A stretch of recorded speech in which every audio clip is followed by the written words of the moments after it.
She loved the cows. Her name was Mother Kalini, and she loved the cows, and she could milk. So I asked her one day, can I go to the barn with you? Can I milk? So she said, okay. So I wasn't getting anything. Just like, shh, shh, shh. And she just went, said, okay, you can go. Because she had a schedule, you know. So she was really good at it. She was an amazing, amazing devotee. And actually, this is part of my talk, because we had issues, you know, but still, I appreciated her sacrifices, I appreciated her tapasya, and mainly because it was difficult on the farm, and it's really cold there, and the snow gets so high, it covers the cars. And I would see her in the morning, really early, dressed warmly, take a little red wagon, put the milk buckets in it, and the barn was like maybe half a mile away. And she would walk in the ice and snow in the morning and in the evening to milk the cows, because she loved the cows. She had one favorite cow. The cow's name was, what was the cow's name? I can't remember. They were close, they were tight, you know. So even though we had, you know, sometimes like clash, but I still appreciated her so much when I saw her doing the things that she was doing. And I took her as my role model. I was like, okay. And you just follow in her footsteps, in fact. And actually, one time my beads broke, and she gave me some beads. And these are the ones I'm still using, because the ones I had from my Gumaras, they broke, and I couldn't fix them. So she gave me these beads, and to this day I treasure them. And it's been, she left her body maybe 10 years ago or more.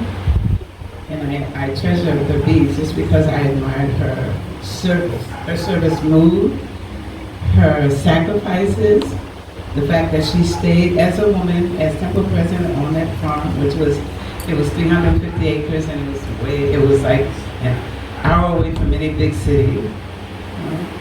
So this is the mood we want to develop. Even if we have conflicts, we want to develop the fact that I'm going to admire about this devotee something, you know, that they do. Okay? So, okay, I got to number 6. That was about a simpler, more natural way of life.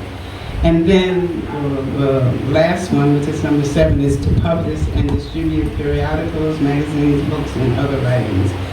So you see, Prabhupada had a whole plan. In fact, there's one pastime when Srila Prabhupada didn't have anything yet. He didn't have a center. He was still living with a Dr. Mishra somewhere in New York, near the Hudson River. I've been up there, so I know where it is. And one day he was sitting on a bench, and he was approached by one man who sat down and saw Prabhupada in his Indian wear, and he started asking him, questions, because he was curious about why he was here. And then Prabhupada told him, well, I came to preach the philosophy of Krishna consciousness, and I'm going to have at least 108 temples. So he already had the vision of what he wanted to do. So, okay, back to bring the members of the society together with each other and bring us nearer to Krishna. That's what he wanted to do. And just by his relationship with those young teenagers, hippies who came to him, he formed a bond and relationship with them, which is the thing that most motivated them to do the things that they did. Understanding Prabhupada's love for them and his true compassion and his concern for every one of them, genuine, sincerely. And then, so also the reason for us to be together is to make friendships with like-minded persons. And actually, devotees are very rare. Sometimes when we're in each other's association, we may take each other for granted. And then that saying that familiarity sometimes breeds contempt. And so we may be together for some time, but then we start seeing things false, which isn't really good. So another one is to solidify everyone's connection with Krishna and to focus getting on the spiritual path and helping others. This is what we do. We want to help each other when we see that the person needs help. We want to, one of the, I don't know if it's sayings or whatever, but we should be happy anytime we see a devotee. We should be happy. I don't care who it is. We should be happy when we see a devotee. One of my godbrothers, he went to a conference in some town in the U.S., to a conference, and he was explaining to me that it was so remote, there was no temple, and he didn't see any devotees, and he was feeling like he was in a desert. He said, I was really missing the devotees. So after the third or fourth day, he was really feeling dry. Because even to chant your rounds, we should chant at each other's association whenever we can. Because we get encouraged if we see, if we're with the other devotees and they're chanting, we get encouraged to chant, even if we're having difficulties. So then one time he was coming out of the hotel and he heard ching ching, ching ching, ching ching. And he was like, oh my God, Krishna has answered my prayer. And they were around the corner. And he was ecstatic to see the devotees because he felt like, oh my God, I'm so dry and I have to deal with, this. He's a doctor. So he had to go to this scientific meeting and it was all dry and nobody was chanting, like that. So, and all he could eat was fruit because he couldn't eat whatever they were having at the conference. So he's ecstatic to see the devotees. So he shared that story with me. So,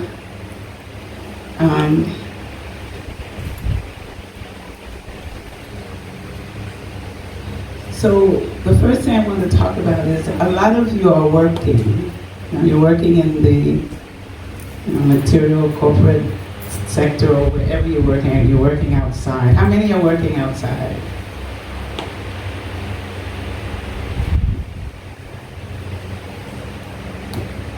So a lot of you are working outside because of necessity.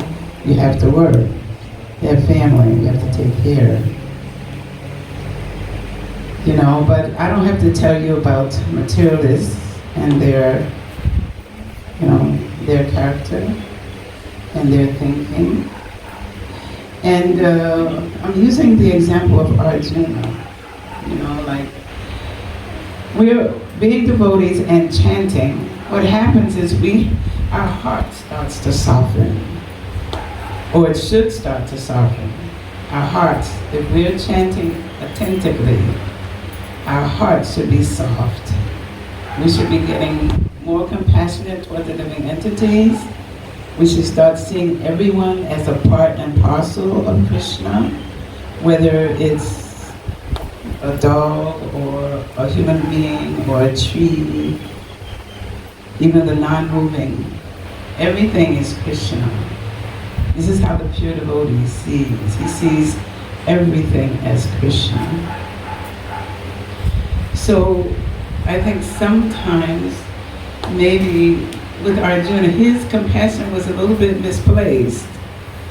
It was misplaced because he was a gentle and a compassionate devotee.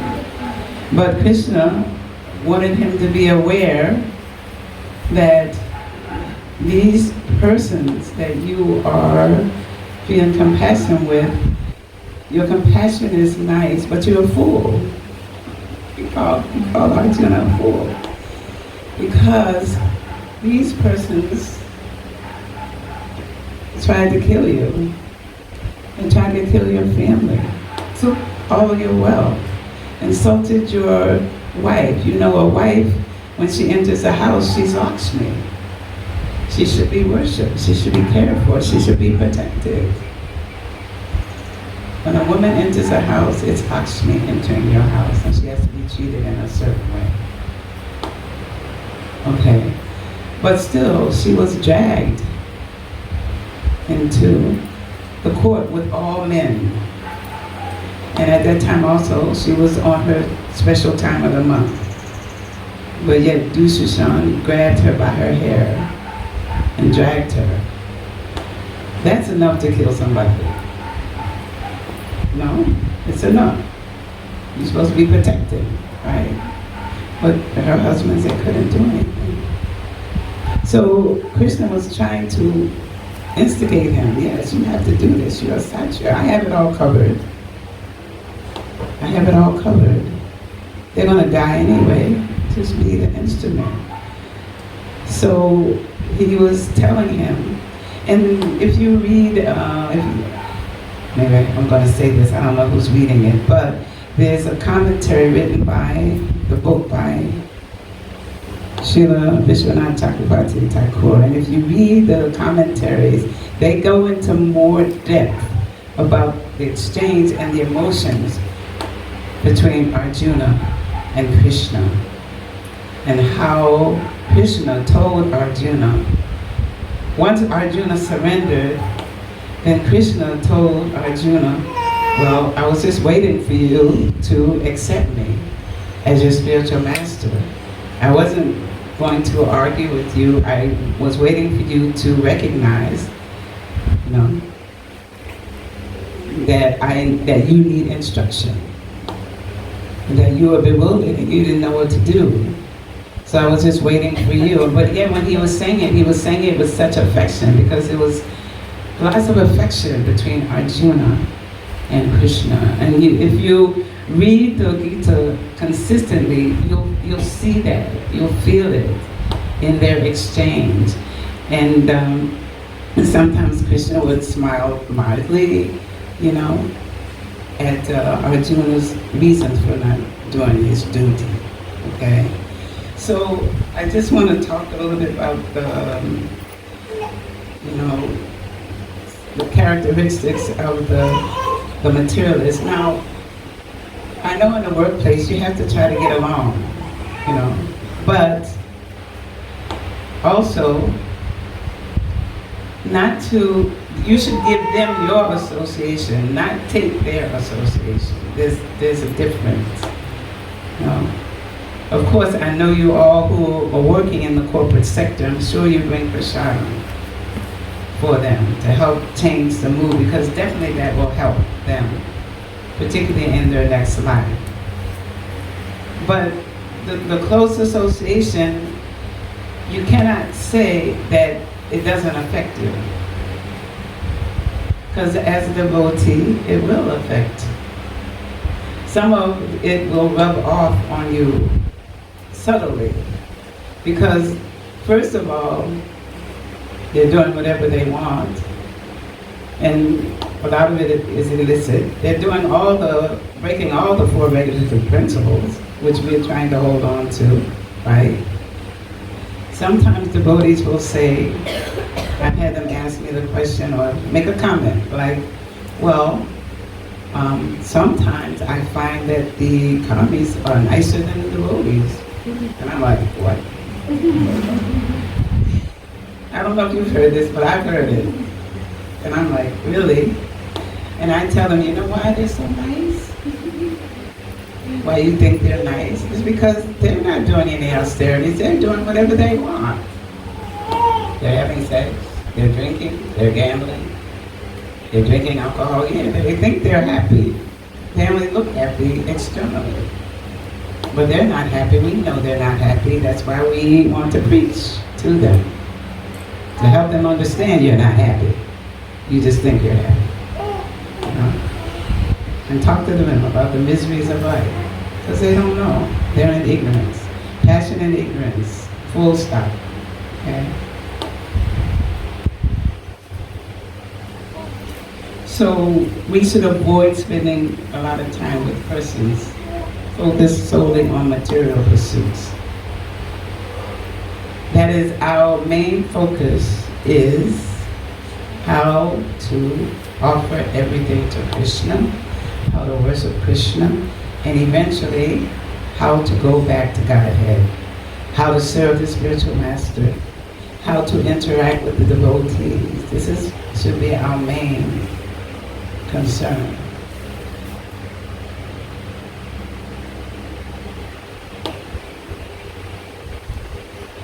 So also we can actively try to talk with them. I mean, when I came to the movement, it wasn't directly that I understood this was the ISKCON. But when I heard my Guru speak on the radio, I didn't know he was my Guru at the time. I just heard this person who was doing the program at a university. I just heard him speaking about stress management, meditation, vegetarianism, and I was interested because I was already a vegetarian. I had been for about 10 years actually. But, so I went to hear him. So we don't necessarily have to give directly.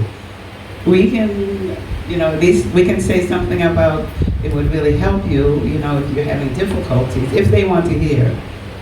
You can meditate, before you go to work. We can just try to give it to them a little at a time, but give them lots of prasadam.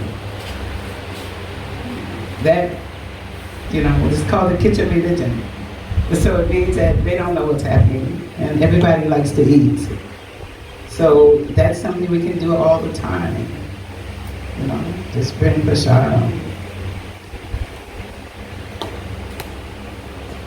And then, okay, what about the conversations that are going on in the place? What are they talking about? Certainly it's mundane. So we can't say that it won't affect us. We may not realize it. But if they're talking mundane conversations or the fun they had last night or whatever, it is going to affect us.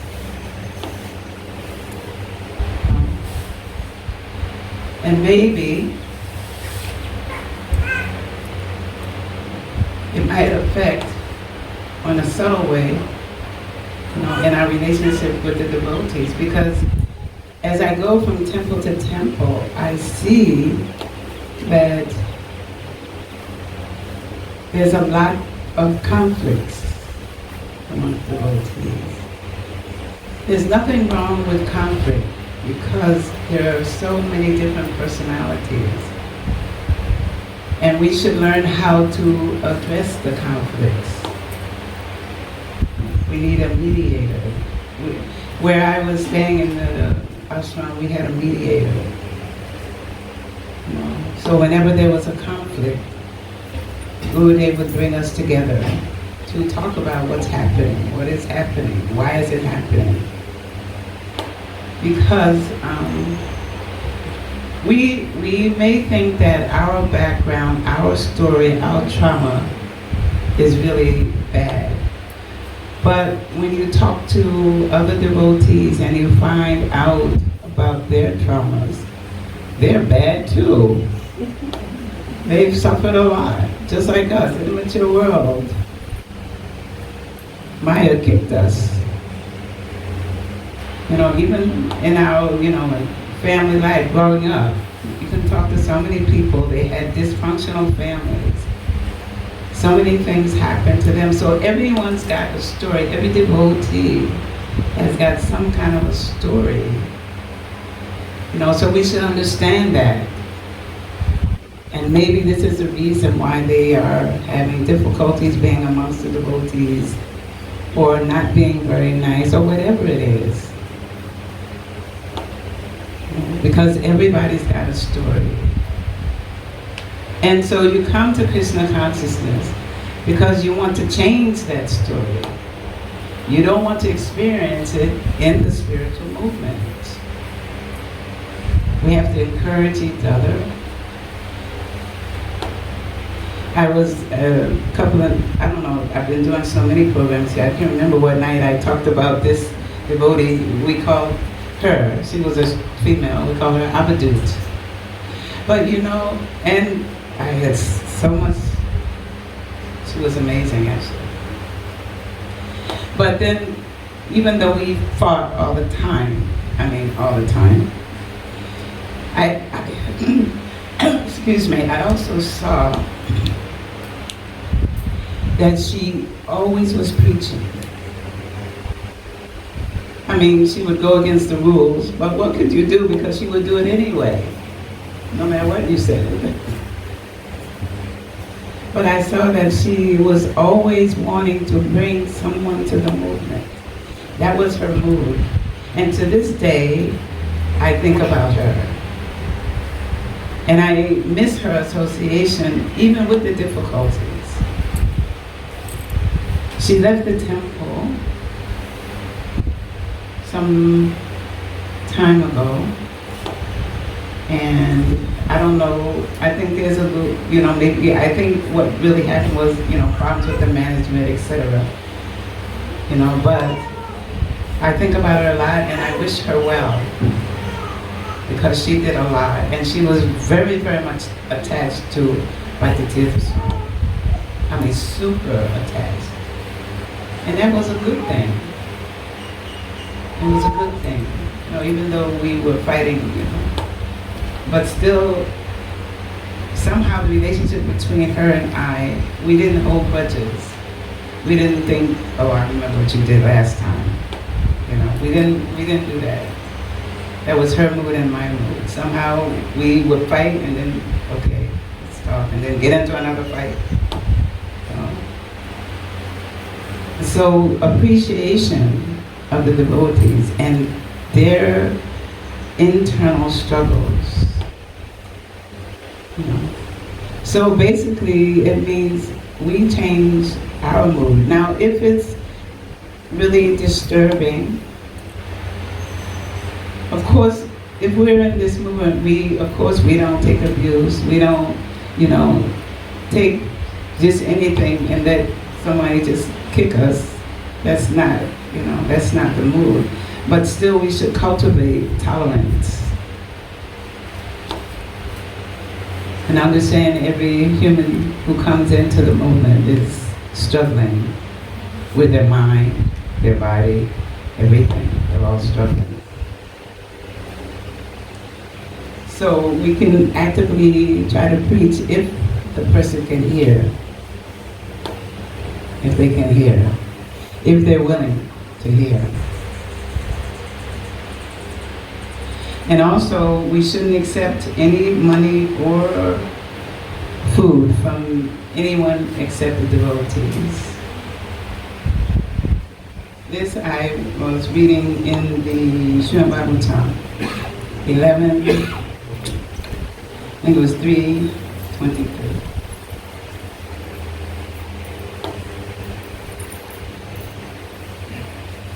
So we shouldn't foster intimate relationships in our workplace, but it doesn't mean that you don't speak nicely.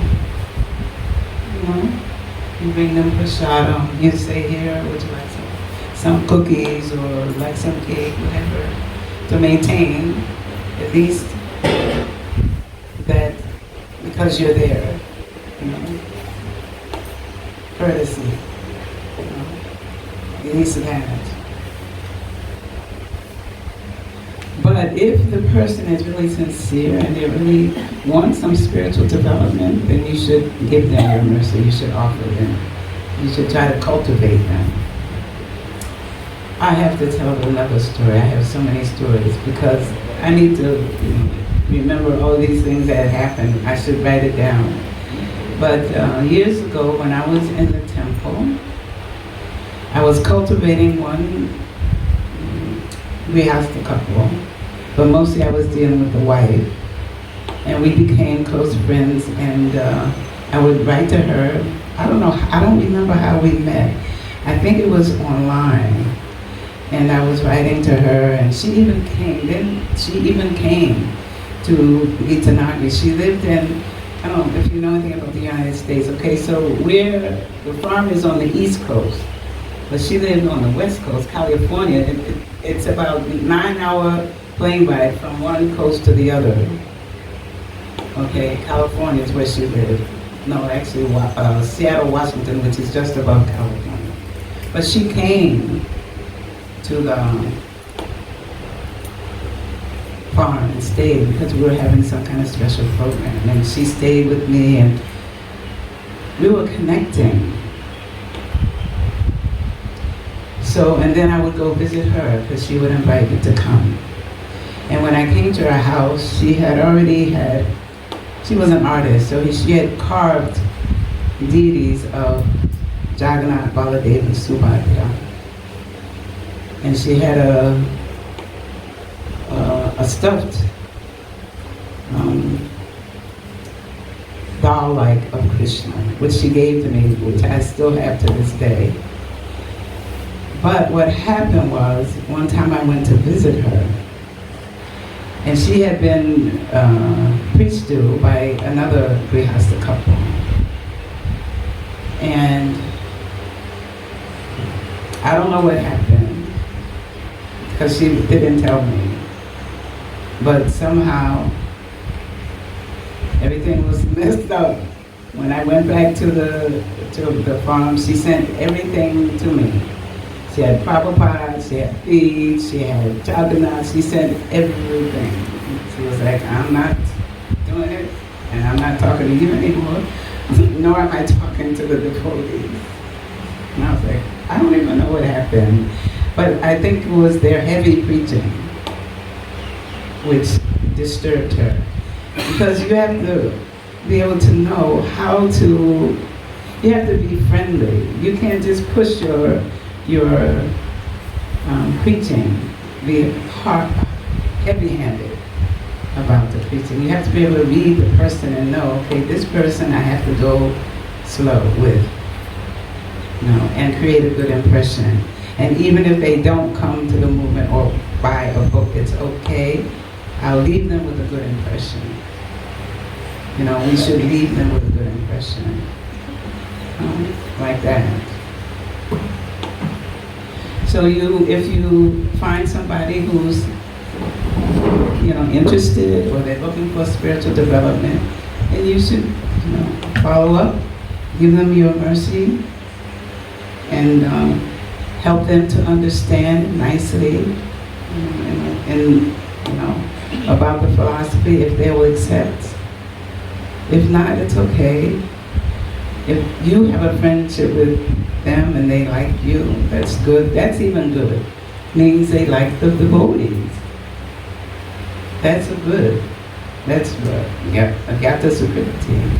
They like the devotees. Prabhupada said even if they say,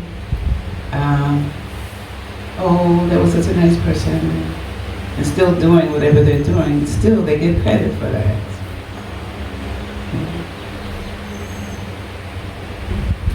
So it's said in this, also in this 11th canto, yes, it was chapter 3, text 23. But if it's not possible, then it's said that such association is forbidden.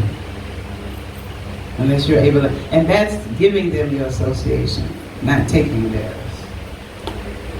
And sometimes, we just want to be nice, but we have to be practical and protect our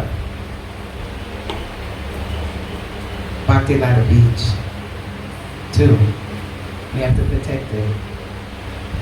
And we know there are a lot of subtle energies. When my spiritual master used to do what we call is bridge preaching, anybody he would talk to, they would come, they were open, they would come, they want to talk to them. in his room. They would go upstairs and they wanted to see him. They always made appointments. But in his room, he had things like a waterfall, to make the noise. I mean, he had things in his plants. He had things in his room that would break up any negative energy. Does anybody know anything about that? How you can have certain things in your environment that bring good vibrations, or will negate negative energy. Because sometimes, you have crazy people coming into the temple, especially on the farm. The farm brings so many spaced out living entities affected by the material energy, and they're a little bit crazy, and you have to politely ask them to move on. So anybody he would talk to. So he just had it situated so that energy would flow out, right?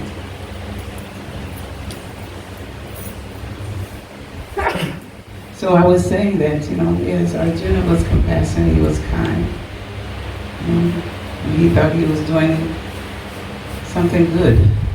He didn't want to fight with those who were trying to kill him. But Krishna had other plans and gave him other instructions and told him, I'm the controller. This is already planned out by me. Just do what I ask you. So if Krishna is telling us don't associate closely, then we should follow that instruction.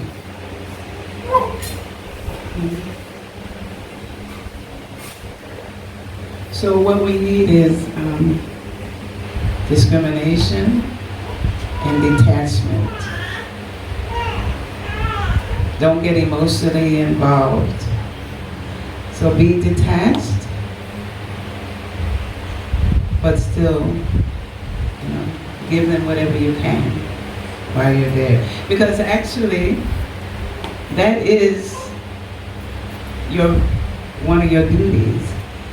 When we're amongst those who are not interested, or who are karmis, we call it, you're obligated to do something for that living entity, actually. Sometimes, like when I'm on a plane, I would always bring a book with me, or some books, because I was feeling like, well, Krishna may put me somewhere where I have to talk. I'll have to confess, talking is very difficult for me. But I'm Krishna's instrument and my spiritual master's instrument, so I'm surrendering to whatever they want, okay? And all of you are such nice devotees. It's good. So I would be sitting next to a person, and Krishna's telling me in my heart, like, why don't you give this person a book? I'm like, really? But I bring small books. And sometimes I'll bring books that are free and I don't have to talk. I just tell them, I have a gift for you, and I give them the book. In Vrindavan we have these small books that are saying things like, who am I? Or, give some information about your position as a spirit soul, whatever questions you may have. And sometimes I'll talk to them as well, because I always have on tilak. And when I come down the aisle, everybody's looking at the tilak. Like, who is this person? Because there's nobody else on the plane wearing tilak. Very seldom when I'm traveling do I run into devotees. And when I do, I'm super happy to see them. I was at the train station in Mumbai. Was I going to Mumbai? Yeah, I was going to Mumbai. And out of bazillions of people that were coming, walking back and forth, one person came by me and said, "Oh, Hare Krishna." And that made my day. I was like, great. At least I saw one. Right? So we just need detachment in order to follow Krishna's instructions. And we know in the Gita it says we're not the doer. And we shouldn't be attached to the results. Whatever the results are, Krishna will take care of that. We just need to do our duty, be an instrument, and be happy to be an instrument for Krishna, to spread the glories of his name, to speak about him.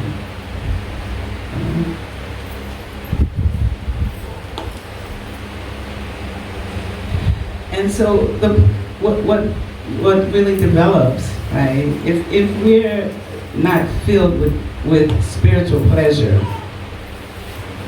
if we're not happy with our devotional life, if we're not feeling enthused, if we're not feeling happy to be doing our service, because Guru Maharaj used to say, as living entities, we are pleasure seekers by nature, as living entities, as spirit soul. The spirit soul, the spirit soul gets their pleasure by serving Krishna. So we should be happy. We should be happy devotees. We don't want to be morose devotees. Because then how are we going to preach to anybody? They're like, it must not work because you don't look happy. If they see that person's not happy, they're not going to take a book. If they do, they'll throw it in the bin. You don't look happy. So why should I take a book? I'm trying to be happy. Oh, if you're not happy, what's the point? You're distributing, And I had that realization too, a lot of times, but when I had injured my knee, it was still in a lot of pain. So when I got on the plane, I was not a happy camper, and I still had on the tilak. And I was thinking, you have to change your face. Pain or no pain, you have to change your face. Because people don't know you're in pain. All they see is the tilak. So I was like, okay, let me just tolerate the pain and not look like I'm dying here. So we always have to be conscious that persons are, if you're wearing tilak, and I don't care what kind of clothes I have on, whether it's sari or kameez or whatever, never will I go without tilak, wherever I am. Never. It's just a habit because after living 15 years in a temple, and then also the temple president would tell you, a devotee without tilak is a corpse. That was her saying. Now you don't have to, if your job doesn't, it's a problem. Guru Maharaj said you can always do water tilak. You can make the mark with water. Okay.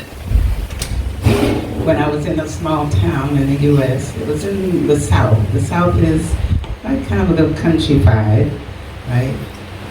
So, and the people never really saw devotees. They didn't even know. They was mostly like, in the South, you have what you call the Bible Belt. They're into the Bible, mostly all the people in the South. They're Christians or Baptists or whatever they are, right? So we were in this town, and it was a small town, so whenever you would go to the store, those people would, and they were very polite, actually. They would look at me and they would say, do you mind if I ask you what's that on your forehead? They were very polite. They had that much because they were Christian. And so I got a chance to preach, to tell them this is marking my body as the temple of God, and it's to remind me. And your noticing me reminds me. Like that. You get a foot in with them. So then you can, if they want to ask more questions, then it's open. Now you can preach to them a little bit. So I was saying, if we're not filled with spiritual pleasure, then we'll seek pleasures through material sense gratification. Even if you see Brahmananda holding a cigarette holding something white and you think it's a cigarette, don't blaspheme him because you don't know what it is. I have to tell a story. Living on the farm there's a lot of herbal things, herbal plants. So my friend Lalita Rita, she left her body a long time ago, bless her. We always had fun. So we were thinking to make tinctures, herbal tinctures for the temple to sell because there were so many. We used to go on herb walks and we would see so many things that could be used for illnesses. Now we take these chemical pills which mess up your body, then you have to get something else to counteract that mess up. But originally, Krishna created the earth. He created all these herbal plants so we could take care of our health. He took care of everything. He covered all the bases. Krishna covered all the bases. So we were collecting, and then we had walnut trees, so we were going to make black walnut tincture because they just fell on the ground, so we collected them all. But the recipe called for liquor. It called for vodka. So we kept discussing back and forth. Do you think we should? Do you think we should do this? Should we use this? You think it's okay? Particularly because we would have to go into a liquor store. So we go back and forth. But we said, we're not going in to drink, we just want to do something for the temple. But we said, well, suppose somebody sees us going to a liquor store, then what is everybody going to think? You know? So we kept debating back and forth. And we said, oh, let's do it. Let's go get the tincture, for the tinctures, you know? Because you can also, when you put that in the tincture, when you sell it, if it's to a devotee, they can put the tincture in water and boil it, and the liquor will come out. You know, it'll evaporate. But you had to use it to make the potion. You know. So like that, you know, if someone had, and this was a small town, and everybody knew devotees lived in that town. So if anybody saw us, what would they think, right? They drink. I thought they didn't drink. You know, like that, you know. But we decided we're going to go for the higher. We're going to do this for the temple. Okay? Anything else? Hearing. We're hearing. When we're hearing, it enhances. You know, we feel blended together with the devotees because we're all hearing about Krishna, Krishna Katha. We're hearing about Krishna.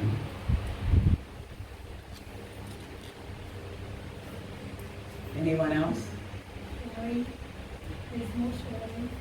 More sharing. We share devotional service together. All the women sit down together in Vrindavan, in Balaram Hall. In the morning, the women all sit down and they do all the garlands.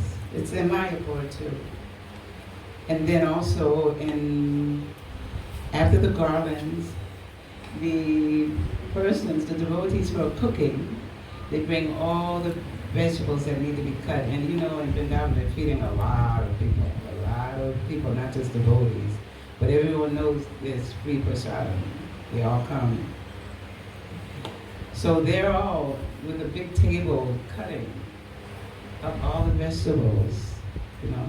So that's sharing. It creates camaraderie amongst the devotees, you know. You feel part of a whole, right? We all want to feel part of a community. We all want to feel part of a whole. You know? And you feel good when you're sharing the service, sharing devotional service. You know? And the friend I was talking about, my Avadut friend, you know, she would always engage people in the kitchen to help cut up. She always engaged, always remembered to give whoever came, gave them devotional service. In fact, I have to say, get some personal story. My father, he came to Vietnam. There's a whole story about why he came, but I won't do the stories. I'll just say the part where he came. Out of distress, he came. And I was glad he came because I hadn't seen him for a long time. But Mother Kamini engaged him in service in the kitchen. Being in the military, he saw that the spice cart wasn't organized.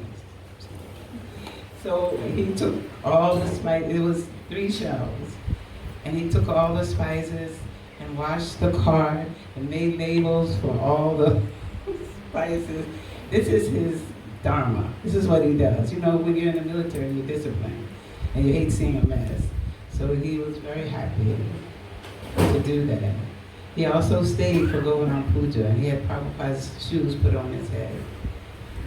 So he got a lot of mercy.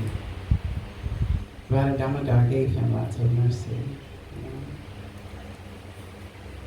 Anyone else? Anything else you can think of? Jayananda Prabhu?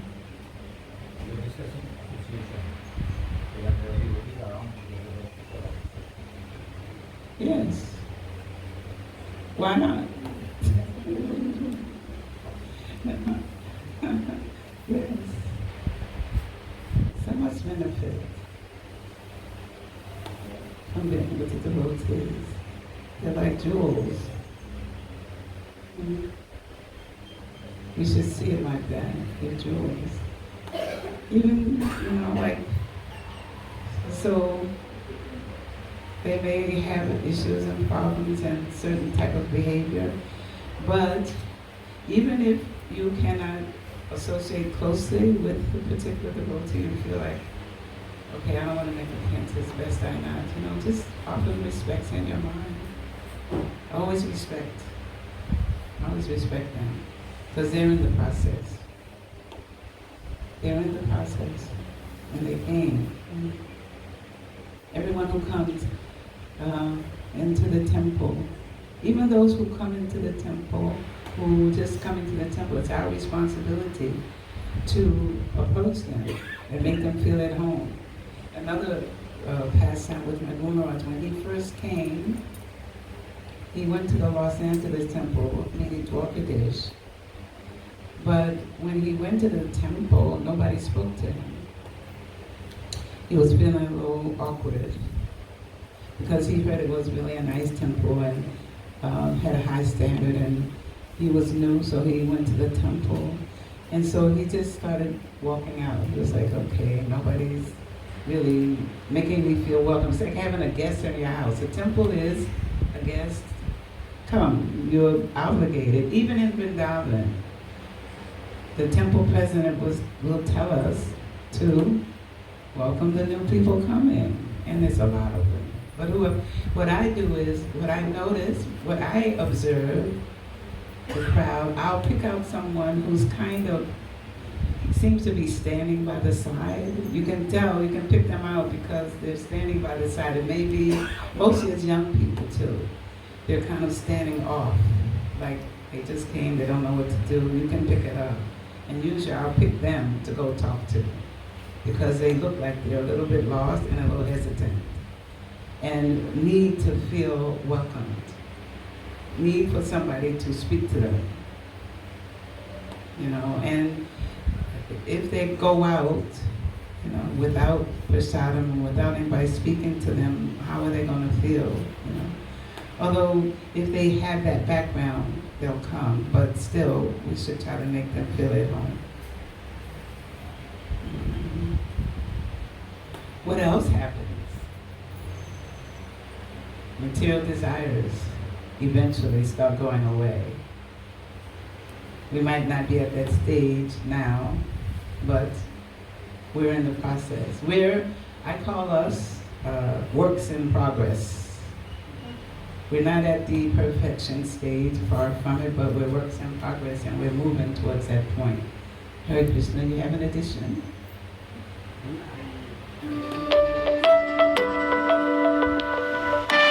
Yes, security. See, that's so nice. Security. Oh, here my people. Devotees, here's my people, yay. All kinds. Doesn't matter, they're devotees.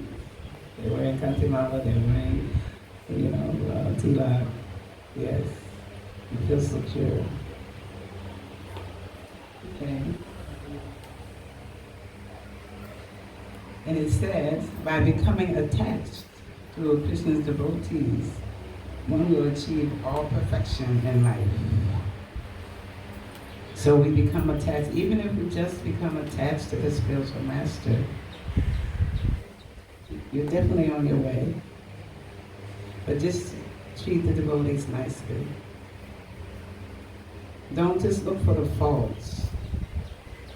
We have that tendency. So we don't want to do that. We want to find something that is positive. We all have so many faults, so many anarthas. I said one time when I went to Vrindavan, and I heard someone else say it too. Definitely Krishna will put it in your face. Like, this is what you need to work on. And I'm like, somehow, I don't know what happens when you're in Vrindavan, but somehow all of it comes up in your face. Somehow you realize, oh, I have such a long way to go. I didn't realize I still had that. But you're there for super purification. And sometimes I would get discouraged. I would say, oh, Krishna. But then I was like, no, I'm here. I'm just going to keep pushing on and work on whatever it is I'm being shown about myself. And that's another thing. You have to be introspective and be honest. This is what I'm lacking. This is what I need to work on. Because everybody has, We have to be reflective. We have to think, am I still holding on to this? It's going to be an impediment to my advancement in spiritual life. I have to look at it. Sometimes we don't want to, but we need to. We need to. Hare Krishna, Prabhu? Yes? You had a question, or you had an addition? No? Oh, I'm disappointed. I was hoping somebody else had. No one? There's a lot of devotees back there. No one has any thoughts about being around devotees? Good. Hare Krishna.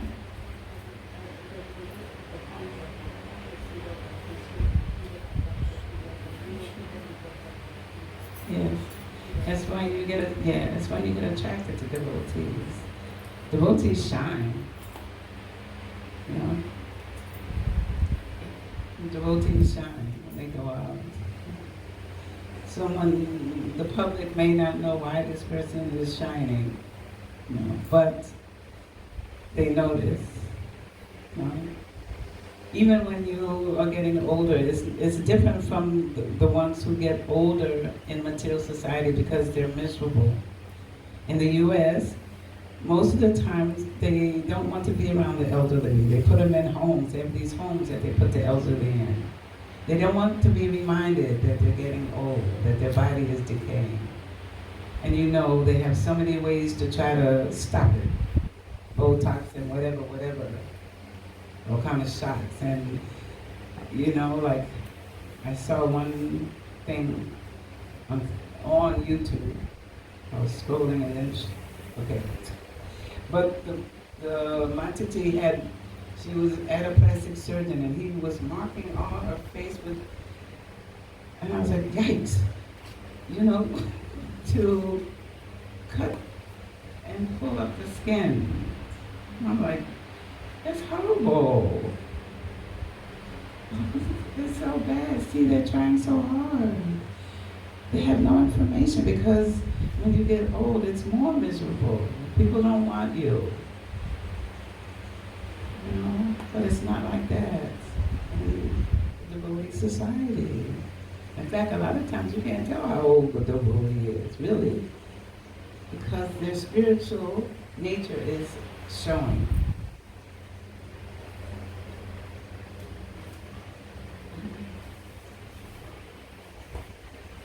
So, I'm going to conclude two things. One is, I'll go back to this about being around materialists, because even in Vrindavan, now the problem in Vrindavan is most of the visitors who come are not devotees. And so we know a lot of them may be breaking all the regulatory principles, which means we are having close association with the visitors because we're amongst them. And so that means we have to strengthen our sadhana. And 16 rounds in Vrindavan that's way not enough. It's not. After about a year there, I realized 16 rounds isn't it. You have to do as many as you can. If you're going to be in the temple with all these people and in the streets, because the streets are packed. And if you're going to the store or something, you're associated. You're not talking to them, but still you're associating. Whatever's going on. So you have to strengthen the sadhana. You have to come to Mangala Arctic every morning. You have to finish your rounds by at least 7. You have to protect yourself.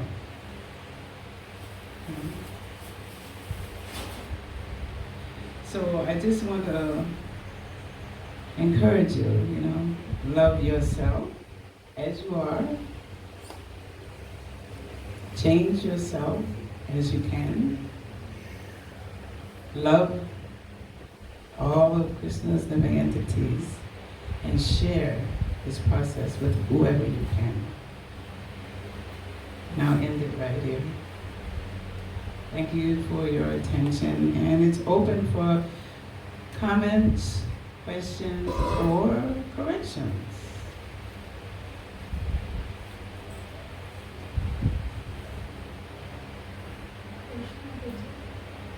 Hare Krishna. You said that we non-devotees, we should not associate with them, we should give our association. Apart from Krishna. You would like to give prashadam? Can you help me preach about your glories, or can you help me, give this person? Is that okay? No? It's okay? You have another question? It's okay? Okay. Anyone else? Yes, kind of difficult. At one point you mentioned that you don't take food and money from money. Really money? Food like Yeah, it was money. when you collect money from the public. I think they're talking about a loan. I have to look in a personal loan. But yeah, we're going to get money from them for the temple. Whatever we can get. And when you offer to Krishna, there's no karma attached.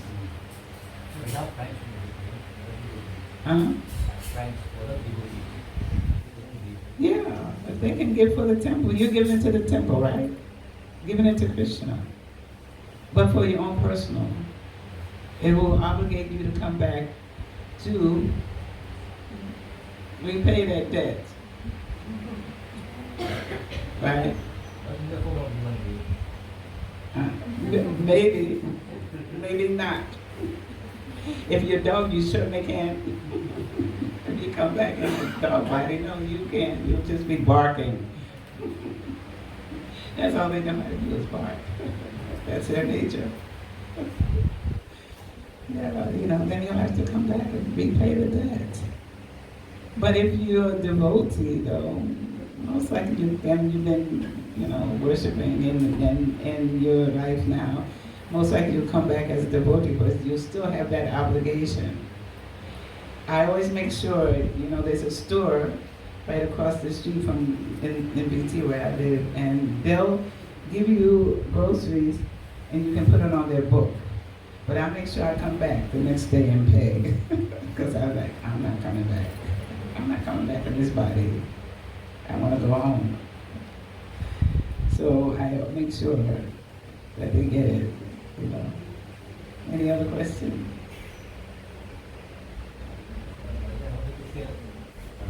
Realization because in working environment. Why? In the working environment. When I work, I have one very two persons working together. So the day when my partner is two, and that day I get satisfied by that. And the day is good, the relationship is good. Yeah, because they feel it.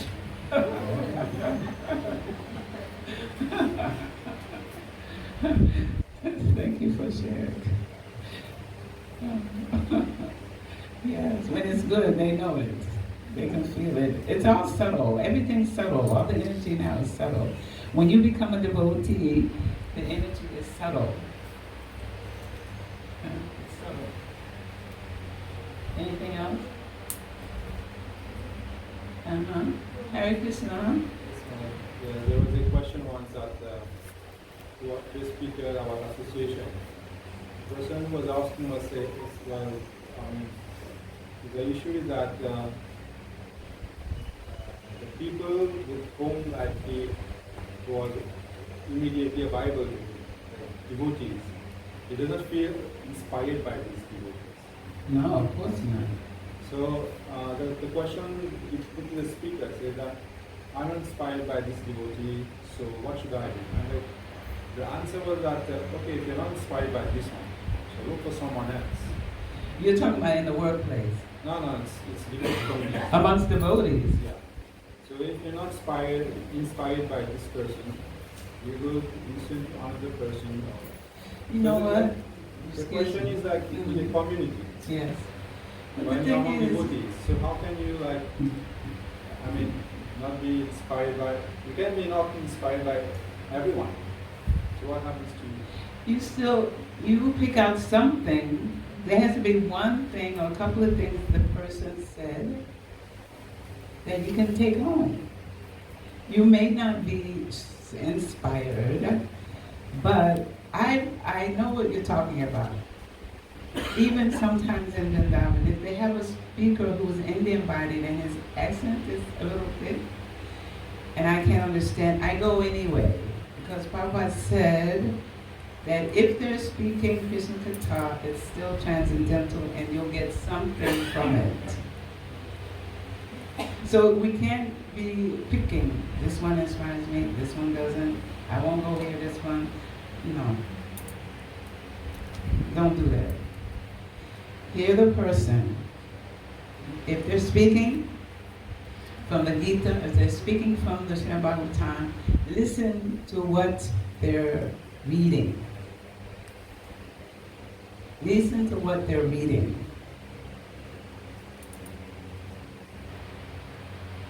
I just think we should go and hear. Go to the class and just hear. Not say, this person is inspiring me. I gotta go. No.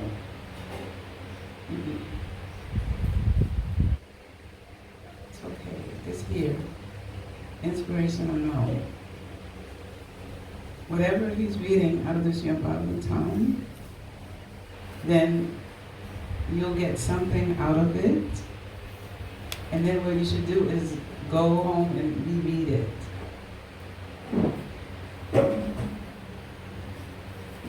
Because then we start picking and choosing. We don't want to keep picking and choosing. You're okay, you're not okay. You're okay, you're not okay. You're not inspiring me. Be your own inspiration. Be your own inspiration.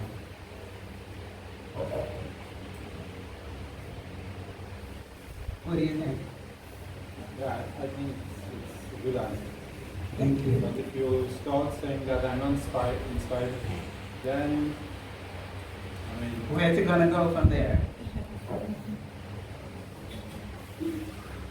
Positivity. Positivity. I mean, I was listening to the sannyas who just came. What was his name? Nanda Krishna Maharaj. What was his name? Yes. When I went to his class, Radha Temple, I was really anxious to hear because I was like, oh, great, the sannyasis coming to go here. But then he started a little bit English and he was speaking all Hindi. And at first I was disappointed. And then I remember what Srila Prabhupada said, it's okay, it's transcendental, just sit and do it anyway. Because it's the transcendental sound vibration, especially coming from the sannyas. You know? So you just have to work with your mind. Stop it in the tracks when it starts trying to give you a problem about, you know? You have to work with the mind. Make it your friend, not your enemy. Yes, Jayananda? Regarding the point that you raised, Yes, yes. recently I talked to Devotees Maharaj, said something about this. He said that he's a speaker with doing the lecture. If you think that it's not less than job or not to learn it, still you have to do it. Because if you are sincere, then it's not going to be that person and then it's meant to give you something. Oh, I love that. Thank you. It's great. I like that. It's true. It's so true. Yeah, it's transcendental. It's not mundane. If something mundane, you can say that. But when it's transcendental, it's on us. It's on us. Okay. Anything else? Yes? To get more humility? I'll just give you one phrase. Guru Maharaj said, don't think less of yourself, but think of yourself less. You understand?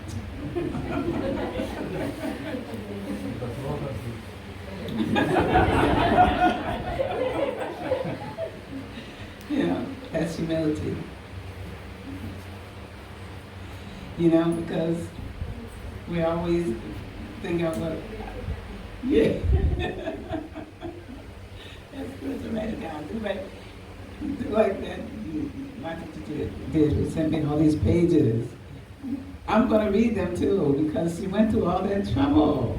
I'm going to go, as soon as I go back, I'm going to read it so I can encourage her. Amazing. I was like, wow, I'm so happy.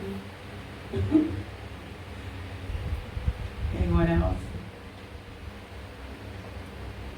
Yes?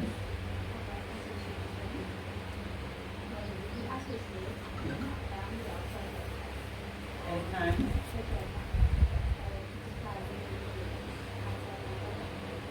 Whoa, I just had that happen not so long ago and I panicked.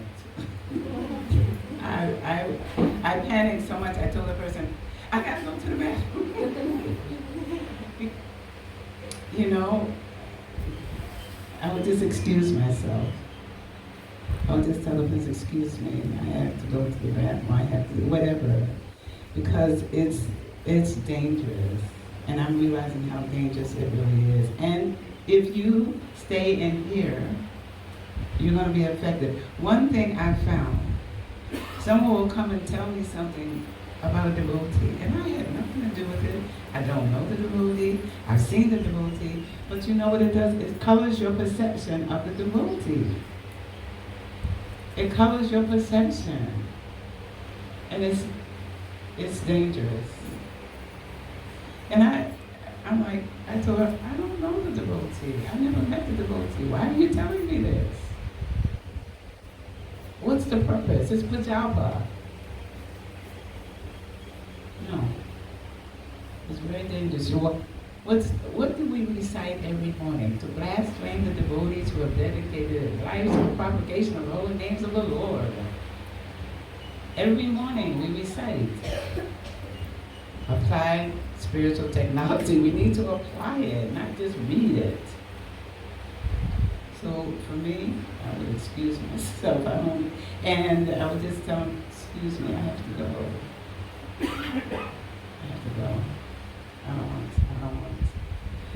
I get like, when it's happening, I get relieved. You know, I have to,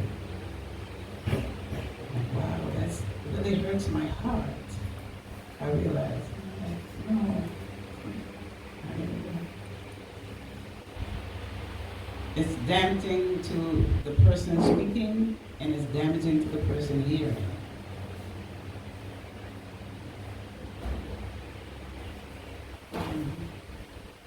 So we have to apply the technology, the spirit. It's not, this is a science. It's not fanaticism. It's not, whimsical. This is a science, and it works. Hare Krishna Prabhu. Bhakti Maharaj used to say, give me my roses while I can see it. Can you comment on this? Yes, he was repeating what I met his mother. I knew his mother very well, and he was repeating what she had said. Because what she did was, she was a very pious woman. She went to all his programs. That's how we know her. Her name was Mother Pearline, and she arranged all of her funeral things. She picked out her dress. She picked out the coffin. She did everything to prepare for her leaving. And this was her statement. Don't come to my funeral and start crying and boo-hooing. Boo-hooing means crying. She said, I don't want that. She said, give me my roses now while you can see me and be with me. Don't bring them after I'm dead. That's where he got that from. That's why he's saying the same thing. Give me my flowers now. Don't criticize me and beat up my name. Give me the roses now while I can smell them and see them. Yes. Yes. And that means there's a hospital, and we will eat off, and then we will be there. And you can be there inside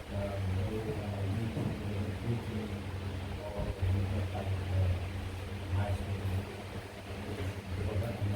How would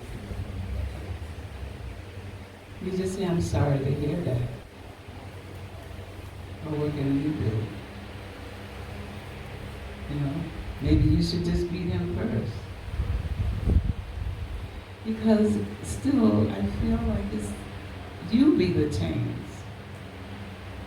You be the change. You don't know what's on the person's mind. You're not a mind reader. If you saw the devotee and he didn't speak to you, why you didn't speak to him? Who's first to speak? Well, you have to speak first, or I'm not speaking to you. You know? No. You say, Hare Krishna, how are you? Be bold. Guru Maharaj said, Guru Maharaj would say, be humble but be bold. Now, how can you do both? You know, but speak. Right, he didn't speak. Now he's going out grouchy because the person didn't speak.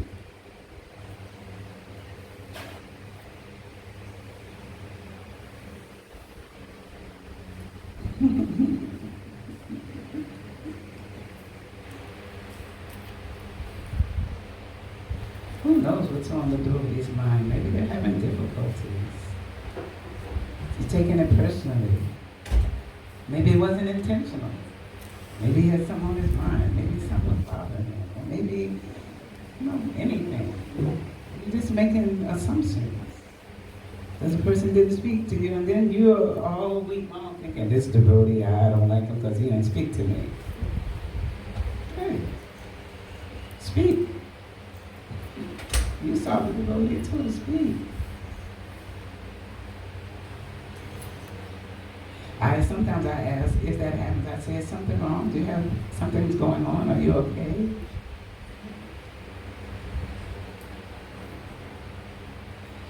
It's about it's all about everyone is looking for love. In the end analysis, this is a love religion. It's about learning to love one another. You see the interactions between Lord Chaitanya and his associates.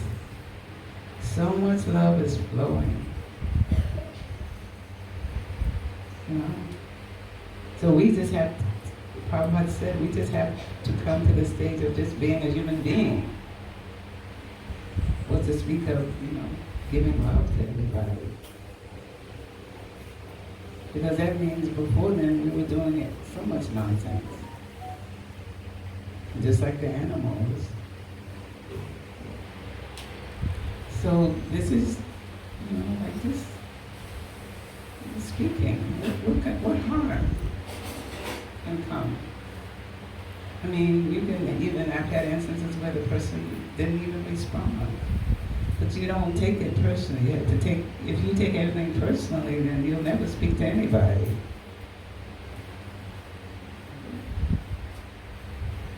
It's not about us. Even difficulties that were going on in ISKCON, Guru Maharaj never had that mood. He even went to when, what's his name? Kirtananda Maharaj went to jail. I won't get into the history, okay. This is in a temple in New Vrindavan in the US, in West Virginia. My Guru Maharaj went to see him. There's a whole history about what this particular person did in ISKCON. That's neither here nor there. But my Guru Maharaj went to see him in jail and asked him. He was concerned. He said, what happened to you? Why did you do those things? He was concerned. Guru Maharaj was so concerned. Even when I fractured my ankle. He came to see me in the hospital. I looked up and I said, Guru Maharaj. He was like, are you okay? Are you being treated okay? What can I do? Hey, what I mean? So just because someone doesn't speak, why are you going to get upset? Because you're expecting something from them instead of giving something to them.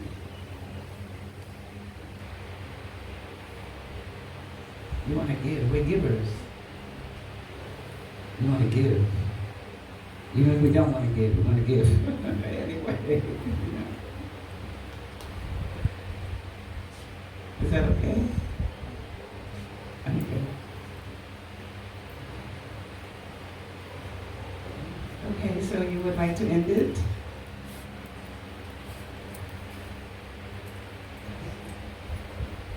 There's no more questions. Thank you. Thank you so much. I thank all of you. I'm so happy to have met all of you. Thank you very much.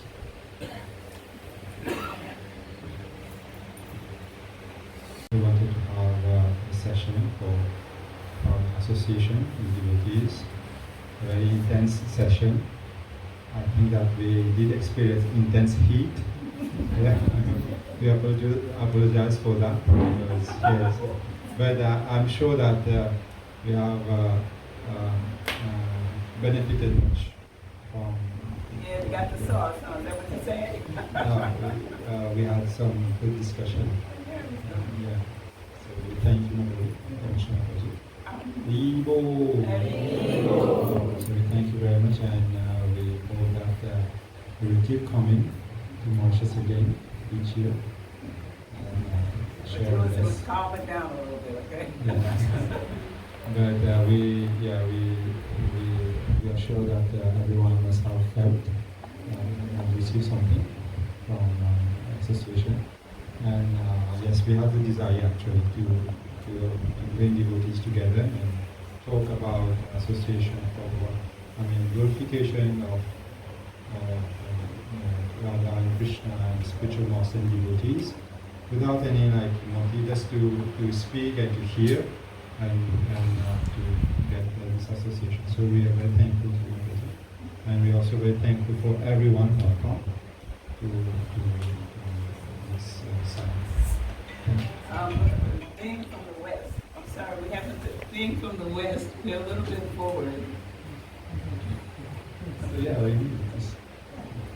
So now we say Visharan for everyone. And again, we thank everyone for gracing with your presence this summer. Thank you very much. Bye.